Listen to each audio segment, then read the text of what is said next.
Assalamualaikum warahmatullahi wabarakatuh. Salam rahayu, sagung dumadi, salam kelembutan. Selamat sore para ndoro dimanapun Anda berada. Berjumpa kembali bersama kami Cah Bejo YouTube channel, saluran pemerhati sejarah, budaya, dan adat istiadat Nusantara. Tentunya teriring doa semoga Anda dan keluarga dalam keadaan baik, sehat, tanpa ada kekurangan suatu apapun. Kalaupun ada yang sedang berjuang untuk sembuh dari sakit, saya doakan semoga segera mendapatkan kesembuhan. Oke para ndoro yang tidak kalah penting, semoga Anda tidak bosan melihat wajah saya, melihat suara dan suasana alam di sekitar saya, karena berkali-kali muncul di beranda YouTube Anda. Ini adalah bagian usaha dari kami untuk tetap melestarikan budaya nasional, apalagi kalau bukan kebudayaan Nusantara. Para ndoro, tentunya perbincangan kita tidak akan jauh-jauh dari seputar kegemaran kaum lelaki Jawa, yaitu tentang burung anggungan, burung puksaka, peksi aji, burung perkutut. Kira-kira enaknya sore hari yang cukup mendung tetapi tidak hujan, agak cerah ya, menuju senja kita akan berbincang tentang burung perkutut katuranggan dan tidak katuranggan.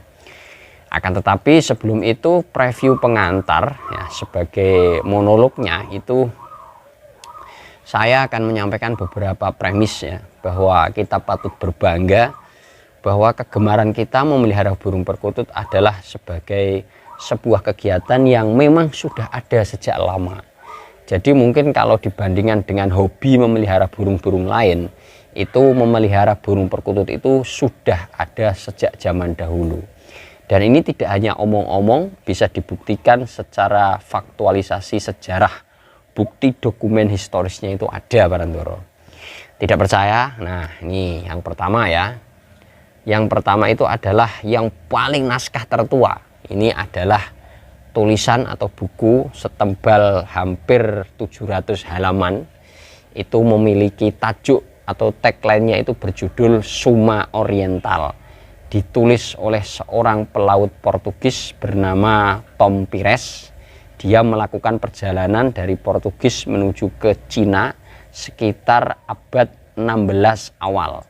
Tepatnya pada tahun 1513. Nah, dalam catatannya, Tom Pires ketika berada di pelabuhan-pelabuhan pantai utara Jawa, di situ tertulis terutama di pelabuhan Jumara.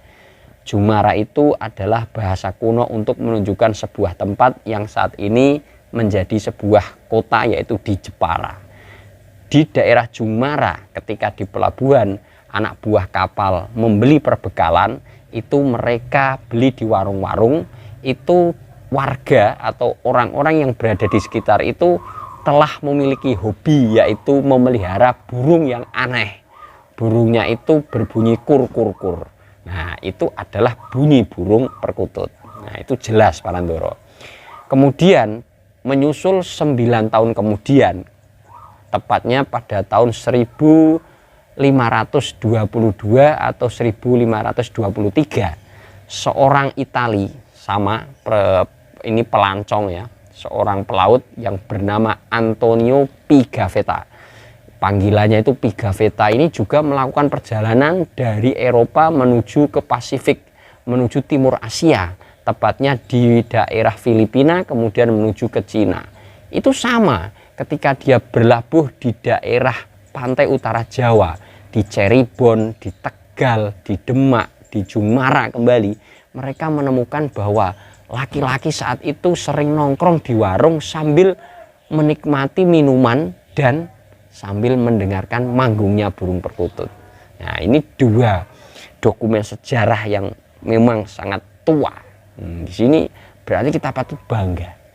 Apalagi ditambah dengan mitologi perkutut Jogamangu, yaitu perkutut jelmaan dari putra Raja Pajajaran saat itu yang menjelma menjadi burung perkutut.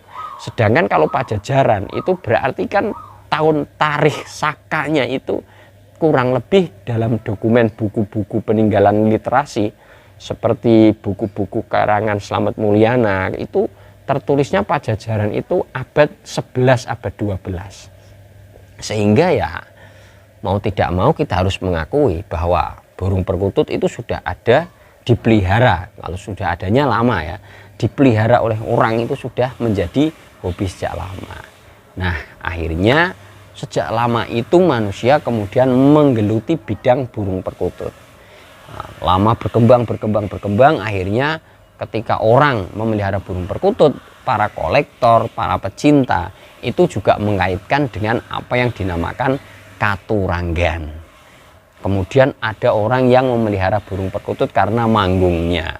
Nah, ini dua kubu ini, antara yang katuranggan dan antara yang manggung, itu sebenarnya dua-duanya itu menurut saya memiliki standing opinion, alasan yang bisa diterima. Ya tidak perlu membandingkan lebih suka yang katuranggan atau lebih suka yang manggung.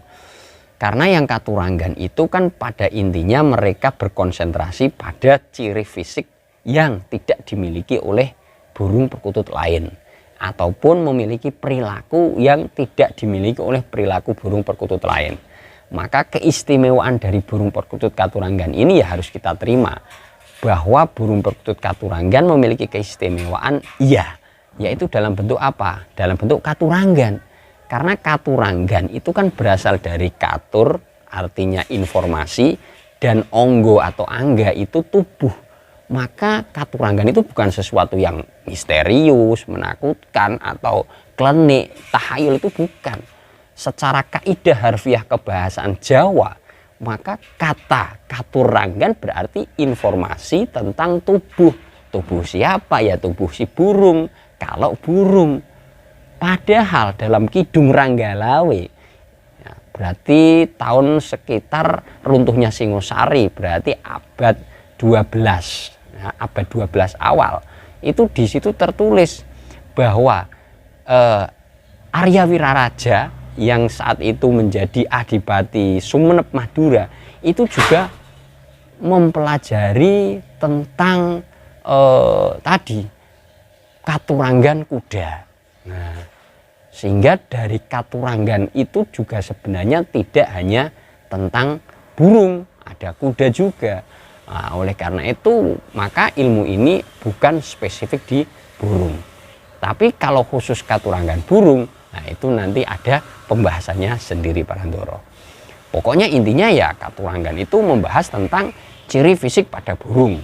Ada yang kakinya bersisik dihitung ganjil genap, ada yang warna bulunya keemasan, ada yang paruhnya lincip, ada yang matanya kuning, ada yang jambulnya memiliki mahkota, ada yang sayapnya itu warnanya putih, ada yang ekornya genap ganjil 11, 12, 13, 14, ada yang kalau malam tidurnya di bawah pintu, ada yang tidurnya di tempat makan. Wah, itu oleh orang-orang itu ya saya sampai nggak habis pikir, itu dikait-kaitkan ya, dengan hal yang bersifat ungkapan-ungkapan mitologis. Nah, itu kalau mau mempelajari tentang katuranggan. Lah kalau tentang manggung ya berarti orang-orang yang konsentrasi dengan memelihara burung perkutut berkaitan dengan manggungnya Parandoro. Apa yang dicari dari manggung? Nah, biasanya yang paling dicari dari manggung itu adalah manggung Mataraman, yaitu ketukan 4. Nah, kalau yang umum ketukan 3. Kalau ketukan 3 itu berkaitan dengan falsafah cipta, rasa, dan karsa. Sedangkan kalau ketukan 4 ini berarti tahapan hidup dalam agenda pewayangan, yaitu lahir, kemudian besar, kemudian mendapatkan kedudukan, dan yang keempat adalah meninggalkan kedudukan atau hiruk pikuk duniawi menuju panditaning ratu, atau bersemedi menyepi di tempat-tempat yang hening dan tenang. Nah, sekarang Anda tinggal pilih Parandoro, mau pro katuranggan atau mau hobinya yang perkututnya manggung, atau dua-duanya, punya yang katuranggan, punya yang manggung. Nah, ini akan lebih baik lagi. Tapi biasanya ini yang sudah banyak diungkapkan oleh para sesepuh-sesepuh, orang-orang yang senior menggeluti burung perkutut, tahapan akhir dari memelihara burung perkutut itu adalah munculnya laku yang lembah manah, tutur katanya lembut, tidak menyakiti baik perkataan maupun perbuatan, syukur-syukur sesuai dengan apa yang dikatakan bahwa sebaik-baik manusia adalah yang berguna atau bermanfaat bagi orang lain. Khairun nas anfa'uhum linnas. Itu saja Parandoro. Dari lereng Gunung Muria saya rasa cukup ya. Cukup capek juga ternyata ngomong lama-lama, mana nggak ada air lagi. Dah nanti minumnya di dalam rumah aja, nggak apa-apa. Gitu Parandoro. Semoga ada manfaatnya. Mohon maaf apabila dalam penyampaian ada hal yang kurang berkenan. Kolom diskusi, komentar saya buka selebar mungkin, saling bertukar pengalaman, sharing dan sebagainya. Membahas tentang sangkar perkutut nanti sudah lengkap semua di kolom deskripsi. Begitu Parandoro, sampai berjumpa. Assalamualaikum warahmatullahi wabarakatuh. Rahayu Sagung Dumadi.